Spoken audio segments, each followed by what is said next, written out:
ग्रिफिथपुर नाम का एक गांव था जहां पर अंबिका नाम की एक बुजुर्ग औरत रहा करती थी। उसका एक बेटा भी था जो शहर में इंजीनियर था। हर साल 1 महीने के लिए वो अपनी माँ के साथ रहने आया करता था। एक बार ग्रिफिथपुर में प्रधान ने गांव वालों को इकट्ठा किया और उनसे कहने लगा, कस्बे वालों, ध्यान से सुनो। सरकार ने एक मुकाबला का आयोजन किया है जहाँ पर हर कस्बे से कुछ लोग आएंगे। कैसा मुकाबला और किस चीज का मुकाबला?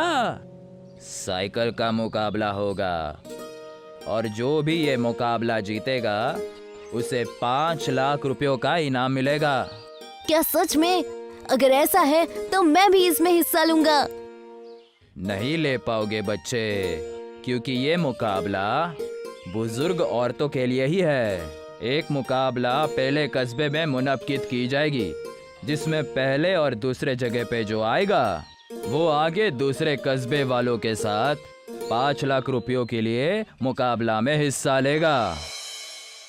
साइकिल चलाने का मुकाबला गांव में होने वाला था और गांव में अंबिका का बेटा अथर्व अपनी माँ से मिलने आता है। अम्मी, मैं आ गया। अरे मेरा बेटा शहर से आ गया। कैसा है तू? थोड़ा कमजोर लग रहा है। वहाँ खाना वगैरह ठीक से नहीं मिलता क्या? नहीं अम्मी, मैं अच्छे से खाना वगैरह खा रहा हूँ। बस मैंने जिम जाना शुरू कर दिया है, इसलिए थोड़ा पतला लग रहा हूँ। वैसे अम्मी, जब मैं आ रहा था तब मैंने सुना था कि कस्बे में बुजुर्ग औरतों के लिए साइकिल का मुकाबला होने वाला है।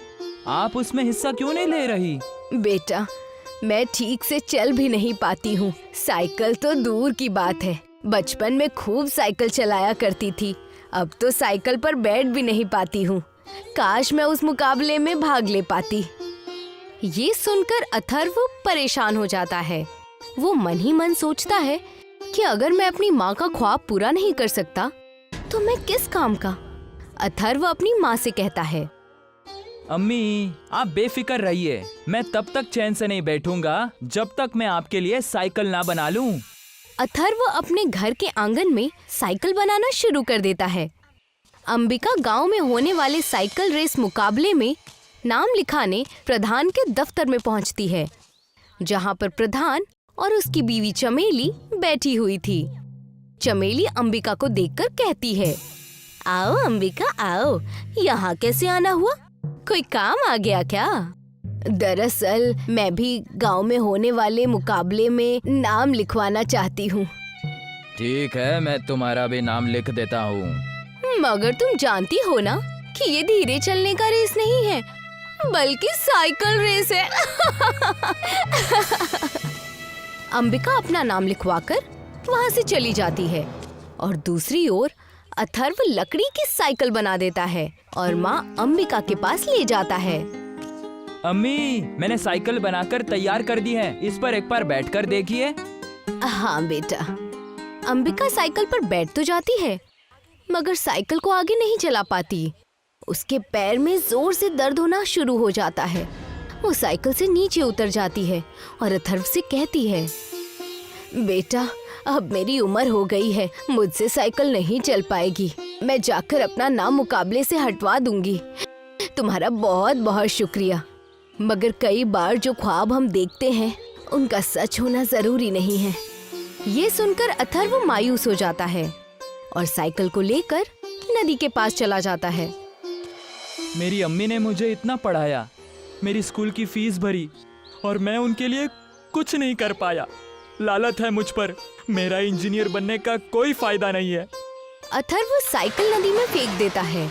जैसे ही वो साइकिल नदी में डालता है, वैसे ही पानी में से एक जल परी बाहर आती है, जिसके सिर पर चोट आ जाती है। वो गुस्से में बाहर आती है। कौन है रे बुड़बक, जिसने पानी में ये साइकिल फेंकी? सामने आओ। मैं आपके सामने ही खड़ा हूँ, मुझे माफ कर दीजिए। काहे माफ करें हम तुमका? हम तुमको अब नहीं छोड़ने वाले हैं। अथर्व रोने लग जाता है। ए भैया, ए ओह, रो कह रहा है? हम तो बस ऐसे ही कह रहे थे, हम तुमका कुछ नहीं करेंगे। क्या बात है, तनिक खुल के बताओ। अथर्व सारा मसला जलपरी को बताता है। तेरे की, यही से तुम रो रहा था। रुको, अभी तो हर मदद करती हूँ। वो पानी के नीचे जाती है और उस साइकिल को बाहर निकालती है, मगर साइकिल इस बार मछली के जैसी दिखती है, जिसे देखकर अथर्व कहता है, बहन ये साइकिल मेरी नहीं है।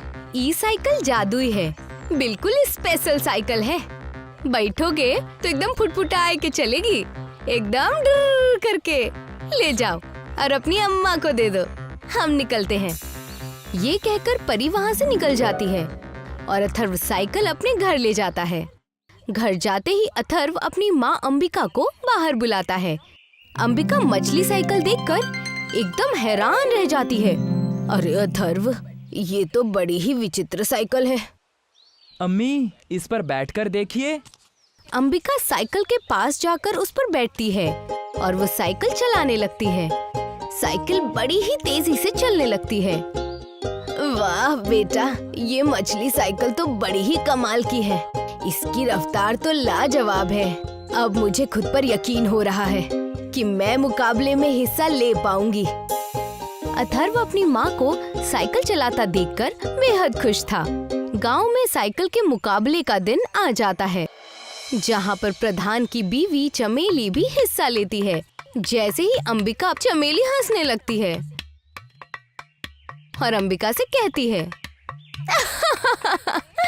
अरे ये क्या, तुम मछली पर बैठकर आ गई।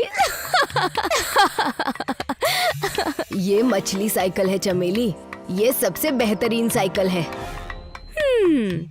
जीतूंगी तो मैं ही, फिर जाऊंगी सरकार के आयोजित साइकिल मुकाबले में और जीत कर आऊंगी 5 लाख।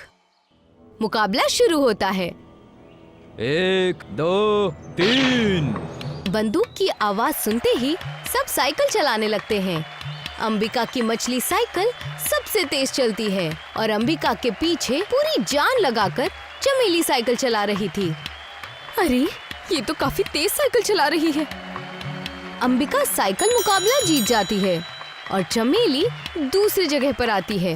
दोनों ही सरकार की ओर से आयोजित साइकिल मुकाबले के लिए चुने जाते हैं, मगर चमेली दूसरी जगह पर आने से बिल्कुल भी खुश नहीं थी। वो घर जाकर अपने पति प्रधान से जाकर कहती है, ए जी, मैं दूसरी आ ही नहीं सकती हूँ। कुछ तो बात है अंबिका की मछली साइकिल में, जो वो इतनी तेजी से चल रही थी। मैंने तो उड़ती उड़ती खबर भी सुनी है कि उसका बेटा जो शहर से आया है, वो अपनी बुजुर्ग अम्मी के लिए साइकिल बना रहा था, लेकिन किसी जलपरी ने उसे वो मछली साइकिल दी है। हमें कुछ करना होगा, नहीं तो वो बुढ़िया सरकारी साइकिल मुकाबले में भी जीत जाएगी और 5 लाख रुपए की रकम भी ले जाएगी। तुम फिक्र मत करो चमेली, मेरे पास एक तरकीब है। कैसी तरकीब है आपके पास? तुम देखती रहो चमेली, वो उस मुकाबले में हिस्सा भी नहीं ले पाएगी। प्रधान और चमेली अंबिका की मछली साइकिल चुराने की साजिश रच रहे थे और दूसरी ओर अंबिका और उसका बेटा घर में बेहद खुश थे। अम्मी, आप तो मुकाबला जीत गई। सब कुछ तुम्हारी वजह से हुआ है बेटा। अगर तुम न होते तो शायद मैं उस मुकाबले में हिस्सा भी नहीं ले पाती। अम्मी, ये तो मेरा फर्ज था। मैं अभी आया, साइकिल को नजदीक के दरख्त पर लॉक करके। अथर्व साइकिल को पास के दरख्त पर लॉक कर देता है और अपने घर निकल जाता है। जैसे ही रात होती है, प्रधान के गुंडे साइकिल को चोरी करने के लिए आते हैं। ये साइकिल तो बड़ी ही अलग है, मछली की तरह दिख रही है। तभी प्रधान जी इसे चुराने के लिए कह रहे होंगे। चलो जल्दी इसका ताला तोड़ो और ले चलो। जैसे ही उनमें से एक ताला खोलने के लिए उस साइकिल को छूता है, वैसे ही उसे करंट लग जाता है और वो जोर से चीखता है। अरे चिल्ला क्यों रहे हो? सबको बता देगा क्या? पहली बार चोरी कर रहा है। दूसरा गुंडा भी ताला खोलने के लिए जैसे ही साइकिल को छूता है, वैसे ही उसे भी करंट लग जाता है। अभी समझ में आया क्यों मैं चीख रहा था। दोनों कैसे न कैसे करके वहाँ से भाग जाते हैं और सुबह होते ही प्रधान के घर जाते हैं, जहाँ प्रधान और चमेली दोनों वहीं पर होते हैं। वो गुंडे सारा मसला प्रधान और चमेली को बताते हैं। प्रधान सोच में पड़ जाता है। ऐसा कैसे हो सकता है? साइकिल में पक्का कुछ जादू है। साइकिल को छू नहीं सकते, मगर उस दरख्त को जला तो सकते हैं ना। वाह चमेली वाह, तुम्हारा तो जवाब ही नहीं। जैसे ही रात होती है, प्रधान और चमेली अंबिका के घर के बाहर आते हैं और देखते हैं कि वो मछली साइकिल उस दरख्त से लगी हुई थी। प्रधान अपने हाथ में तेल और उसकी बीवी के हाथ में मशाल लेकर आए थे। पति देव, इस दरख्त पर तेल डाल दो। अभी डालता हूँ। प्रधान उस दरख्त पर तेल डाल देता है। ना रहेगी बांस और ना बजेगी बांसुरी। जैसे ही चमेली दरख्त पर आग लगाने जाती है, वैसे ही वो जलपरी वहाँ आ जाती है। काहे? नहीं नहीं नहीं नहीं, काहे ही हरकत कर रही हो बहनी? कोनो लाज शरम है कि ना तुम में? प्रधान, तुमको बड़ी चुलबुलाहट हो रही है का? अभी निकालते हैं हम तुम्हारी चुलबुलाहट। रुको। अरे जलपरी जी, आप यहाँ पर? हमें माफ कर दीजिए, हमें वो सरकार की साइकिल मुकाबला जीतना था, लेकिन यह साइकिल बहुत तेज चलती है, इसलिए हमने ये हरकत की। जलपरी एक मंत्र पढ़ती है और प्रधान और चमेली दोनों ही मछली में तब्दील हो जाते हैं। जलपरी दोनों मछलियों को अपने साथ ले जाती है। कुछ दिनों बाद सरकार के द्वारा आयोजित साइकिल मुकाबला होता है और मुकाबले में अंबिका जीत जाती है और 5 लाख रुपए से वो गांव वालों की मदद करती है और गांव वाले उसे प्रधान बना देते हैं।